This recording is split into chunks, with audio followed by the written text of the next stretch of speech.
Mimi kwa majina naitwa Abduli na Mtusi, ni mwenyekiti wa umoja wa vijana wa Chama cha Mapinduzi wilaya ya Masasi. Kwanza tuseme tu tukio lililotokea ya tarehe 12 ya mwezi wa 11 huu mwaka huu ni tukio ambalo la kushtushwa kwa kiongozi wetu mwandamizi, katibu wa umoja wa vijana wa Chama cha Mapinduzi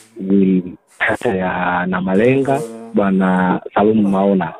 Kitendo ambacho cha kumchoma mtoto wake kwa kufikia ni kitendo ambacho kiukweli kimetushtua watu wengi, kimeshtua jamii, lakini hata chama na umoja wa vijana tumesikitishwa na tumelaani kitendo hicho kwa kiwango kikubwa.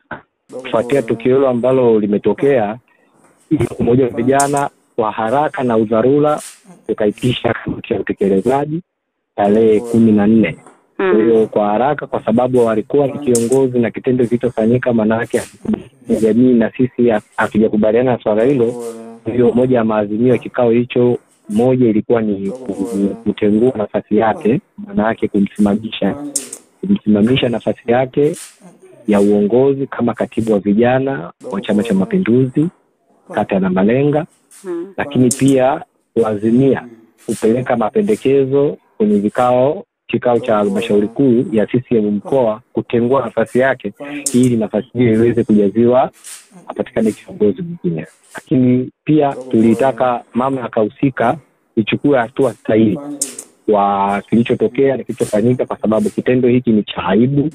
hakikubaliki kwenye jamii, na kama chama na kama umoja wa vijana hatutamani kiongozi au mtu yote katika jamii ajihusishe na vitendo vya kikatili, kwani tunatambua nchi yetu mtoto analindwa kwa nguvu kubwa kuhakikisha, sababu tunaamini mtoto au kijana ndio nguvu kazi ya taifa hili. Kwa hiyo kwa kuenzi na kuthamini utu wa mtu na heshima, lakini pia uhai wa mtu, maana yake kitendo kile kilikuwa kinahatarisha hali uhai. Kwa hiyo tuliweza kuchukua hatua hizo hadi kufikia hivi sasa, lakini pia tunaendelea na utaratibu wa kwenda kufuatilia kwa ukaribu maendeleo ya mtoto na hali kwa sasa hivi. Mpaka mara ya mwisho tuliambiwa yuko hospitali ya Lukuledi ambayo inahusika na mambo ya vidonda vya moto, anaendelea kupatiwa matibabu, na sisi tuko bega kwa bega kuhakikisha hali inakaa salama, na tunatarajia rasmi kuanzia hali wiki inaanzia kesho. Kwa hiyo hiyo ndio ulikuwa wito wetu, na ndio kila hadi sasa tumechukua hatua. Kwa kitendo hiki hakikubaliki, si tu kwa viongozi, kwa sababu kiongozi anakuwa na sifa ya ziada kuonekana